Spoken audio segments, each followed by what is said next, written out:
নিরাপত্তা নিয়ে সৌগত রায়ের মন্তব্যে বিতর্ক। সব জায়গায় নিরাপত্তা দেওয়া পুলিশের পক্ষে অসম্ভব। রাতে কলেজের বাইরে মেয়েদের যাওয়া উচিত নয়, সব রাস্তায় পুলিশ থাকা সম্ভব নয়।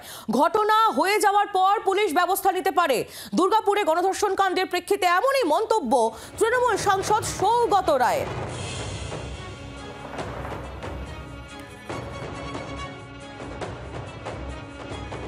बंगाल में महिलाएं का सुरक्षा दूसरा प्रांत से अच्छा है, लेकिन महिलाओं को भी अपना कॉलेज से इतना रात में निकलना नहीं चाहिए।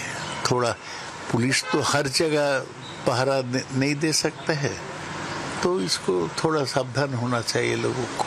हर इंच में तो लोग सुरक्षा नहीं दे सकते हैं। पुलिस एक घटना घटने के बाद कदम उठा सकते हैं, और कोई बड़ा मोड़ हो वहाँ पर थोड़ा सुरक्षा दे सकते। पुलिस तो हर जगह नहीं सुरक्षा दे सकते, तो महिलाओं को भी थोड़ा सावधान होना चाहिए। সৌগত রায় তার বক্তব্য আমরা শুনছিলাম। দুর্গাপুরে গণধর্ষণ কাণ্ডের প্রেক্ষিতে তার এই মন্তব্য বলে খবর পাওয়া যাচ্ছে। নারী নিরাপত্তা নিয়ে সৌগত রায়ের এই যে মন্তব্য, তা নিয়ে রীতিমতো বিতর্ক শুরু হয়েছে। তিনি বলেছেন সব জায়গায় নিরাপত্তা দেওয়া পুলিশের পক্ষে অসম্ভব। রাতে কলেজের বাইরে মেয়েদের যাওয়া উচিত নয়, সব রাস্তায় পুলিশ থাকাও সম্ভব নয়। ঘটনা হয়ে যাওয়ার পর পুলিশ ব্যবস্থা নিতে পারে। দুর্গাপুরে গণধর্ষণ কাণ্ডের প্রেক্ষিতে এমনই মন্তব্য তৃণমূল সাংসদ সৌগত রায়ের, জানিয়ে ইতিমধ্যেই বিতর্ক শুরু হয়েছে। আপনারা জানেন দুর্গাপুরে গণধর্ষণ কাণ্ডের এই যে ঘটনা, সেই ঘটনায় একদিকে যেমন পুলিশের তরফে তদন্ত এগিয়ে নিয়ে যাওয়া হয়েছে, 5 জন যে মূল অভিযুক্ত তাদেরকে ইতিমধ্যেই গ্রেফতার করা হয়েছে। নির্যাতিতার যিনি সহপাঠী তাকেও আটক করে জিজ্ঞাসাবাদ লাগাতার চলছে। অন্যদিকে রাজ্য রাজনীতিরও উত্তাপ ক্রমশ বাড়ছে। আর সৌগত রায়ের এই যে মন্তব্য, তা নিয়ে নতুন করে বিতর্ক যে শুরু হবে সে কথা আর বলার অপেক্ষা রাখে না। প্রবীর চক্রবর্তী আমাদের প্রতিনিধি রয়েছেন আমাদের সঙ্গে টেলিফোন লাইনে। প্রবীর, সৌগত রায় তার বক্তব্য আমরা শুনছিলাম, স্বাভাবিকভাবে এই বক্তব্য সামনে আসার পর নতুন করে বিতর্ক শুরু হবে। দেখো, গতকাল মুখ্যমন্ত্রীর বক্তব্য নিয়ে রাজনৈতিক বিতর্ক শুরু হয়েছে। যদিও মুখ্যমন্ত্রী তিনি নিজে জানিয়েছেন পরে যে তার যা বক্তব্য সেটাকে রীতিমতো ভুল ব্যাখ্যা করে চালানো হচ্ছে, ভুল ব্যাখ্যা করা হচ্ছে বলে মুখ্যমন্ত্রী পরে জানিয়েছেন। তৃণমূল সাংসদ সৌগত রায় তিনিও আজকে বলেছেন যে মহিলাদের নিজেদের নিরাপত্তার কথা নিজেদেরকে একটু ভাবা উচিত।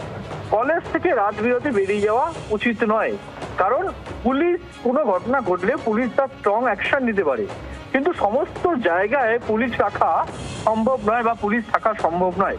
পুলিশের যদিও পেট্রোলিং হয়, কিন্তু সমস্ত জায়গায় পুলিশ থাকবে এটা সম্ভব নয়। তাই নিরাপত্তার ক্ষেত্রে মহিলাদের নিজেদেরও সচেতন হওয়া উচিত বলে আজকে মন্তব্য করেছেন তৃণমূল সাংসদ সৌগত রায়। একেবারে প্রবীর, তুমি আমাদের সঙ্গে থাকো। প্রবীর চক্রবর্তী আমাদের প্রতিনিধি আমাদের সঙ্গে রয়েছেন। সৌগত রায় তার যে মন্তব্য, সেই বক্তব্য আমরা শুনছিলাম। এই নিয়ে স্বাভাবিকভাবে রাজনৈতিক প্রতিক্রিয়া আমরা একটু নিয়ে নেবো। বিজেপি নেত্রী লকেট চট্টোপাধ্যায় এই মুহূর্তে রয়েছেন আমাদের সঙ্গে টেলিফোন লাইনে। লকেট দি, দুর্গাপুর গণধর্ষণ কাণ্ডে সৌগত রায় তিনি বলছেন যে সব জায়গায় নিরাপত্তা দেওয়া পুলিশের পক্ষে অসম্ভব। রাতে কলেজের বাইরে মেয়েদের যাওয়া উচিত নয়, সব রাস্তায় পুলিশের থাকাও সম্ভব নয়। কিভাবে দেখছেন তার এই বক্তব্য? মানে মুখ্যমন্ত্রীর মতো উনিও মুখ্যমন্ত্রীর পছন্দের লোক, কাছের লোক, কাছে যাওয়ার জন্য উনিও এই ধরনের কথাবার্তা বলছেন। একজন সিনিয়র সাংসদ উনি বলছেন পুলিশের নিরাপত্তা দেওয়ার মতন অবস্থা নেই। তার মানে বাংলায় পুলিশের যখন নিরাপত্তা দেওয়ার মতন অবস্থা নেই, এই সরকার রেখে কি লাভ আছে? আজকে উনি বলছেন যে পশ্চিমবাংলায় মহিলারা যারা রয়েছেন তারা হোস্টেলে বা কলেজে থাকলে রাত্রিবেলা বেরোবে না, অথচ মমতা বন্দ্যোপাধ্যায় বলছেন যে বেঙ্গল সবচেয়ে সেফ প্লেস ফর উমেন। তাহলে এখানে কোন কথাটা মানবে মানুষ? কোন কথাটা মানবে? মানে মহিলারা 8টার পর বাইরে বেরোবে না? এদিকে দেখা যাচ্ছে যে আমাদের দেশ কত এগিয়ে যাচ্ছে, চাঁদে চলে যাচ্ছে। আমাদের অপারেশন সিন্দুরে পাকিস্তানের সঙ্গে যুদ্ধে মহিলারা এগিয়ে যাচ্ছে, আর উনি বলছেন আস্তে আস্তে মহিলাদের ঘরে ঢুকে যেতে হবে। আমি সৌগত বাবুকে বলবো উনি ঘরের ভেতরে থাকুক, উনি যেন 8টার পর একদম বাইরে না বেরোয়। তাহলে বাঘ ভাল্লুক অনেক কিছু আছে, ওনাকে খেয়ে নিতে পারে। লকেট দি, ধন্যবাদ। বিজেপি নেত্রী লকেট চট্টোপাধ্যায় ছিলেন আমাদের সঙ্গে টেলিফোন লাইনে। আপনাদের আরো একবার জানাই, নারী নিরাপত্তা নিয়ে সৌগত রায় তার যে মন্তব্যে ইতিমধ্যেই শোরগোল পড়ে গিয়েছে। বিজেপির তরফ থেকেও তীব্র তোপ ডাকা হচ্ছে। সব জায়গায় নিরাপত্তা দেওয়া পুলিশের পক্ষে অসম্ভব। রাতে কলেজের বাইরে মেয়েদের যাওয়া উচিত নয়, সব রাস্তায় পুলিশ থাকা সম্ভব নয়।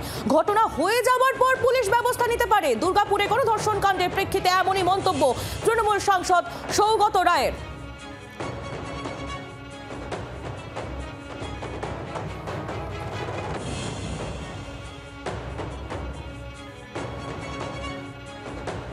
নির্যাতিতা মেয়েকে নিয়ে ওড়িশায় চলে যেতে চান তার বাবা। এখানে কোনো নিরাপত্তা নেই, আক্ষেপ নির্যাতিতার বাবার। মেয়েকে নিয়ে ওড়িশার বাড়ি চলে যাবেন বলেও জানিয়েছেন দুর্গাপুরে গণধর্ষণ কাণ্ডের নির্যাতিতার বাবা। ওড়িশার মেয়েকে রক্ষা করতে ব্যর্থ বাংলা, তোপ শুভেন্দু অধিকারীর।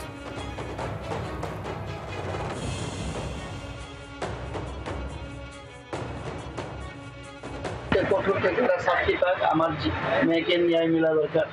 আর আমি চাই যে আমার ছেলে উড়িষ্যাতে একটু ভালো কলেজে পড়ার জন্য সহযোগিতা উড়িষ্যা সরকারকে নিবেদন করছে। এখানে আমি রাখবো না, এখানে সিকিউরিটি নেই, নিয়ে চলে যাবো। নির্যাতিতার বাবা, তার বক্তব্য আমরা শুনছিলাম। আর স্বাভাবিকভাবেই তার এই বক্তব্য আসার পর শুভেন্দু অধিকারী তিনিও তোপ দেখেছেন। তিনি বলছেন যে ওড়িশার মেয়েকে রক্ষা করতে ব্যর্থ বাংলা। আর কি বলছেন রাজ্যের বিরোধী দলনেতা, শোনাবো।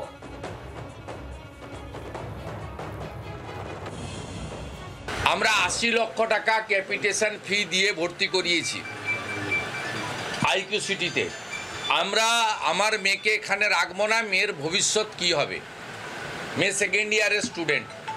আমি ওনাকে আশ্বস্ত করেছি, মোহন মাঝিজি যখন আপনাদেরকে পাশে দাঁড়ানোর কথা বলেছেন, আমিও কথা দিচ্ছি মোহন মাঝিজি এবং ধর্মেন্দ্র প্রধানজির সঙ্গে আমিও যোগাযোগ রাখবো। এবং আপনারা ওখানে চলে যাওয়ার পরে জলেশ্বরে আপনাদের বাড়িতেও আমি যাব এবং আপনার মেয়ের ভবিষ্যৎ যাতে সুরক্ষিত হয়, মাঝপথে তার ভবিষ্যতে যাতে অন্ধকার নেমে না আসে, তার জন্য আমরাও সম্পর্ক রাখবো বা সহযোগিতা করব। নির্যাতিতার বাবা এবং রাজ্যের বিরোধী দলনেতার এই বক্তব্য সামনে আসার পর তৃণমূল কংগ্রেসের তরফ থেকে কি বলা হচ্ছে শুনুন জয়প্রকাশ মজুমদারের প্রতিক্রিয়া।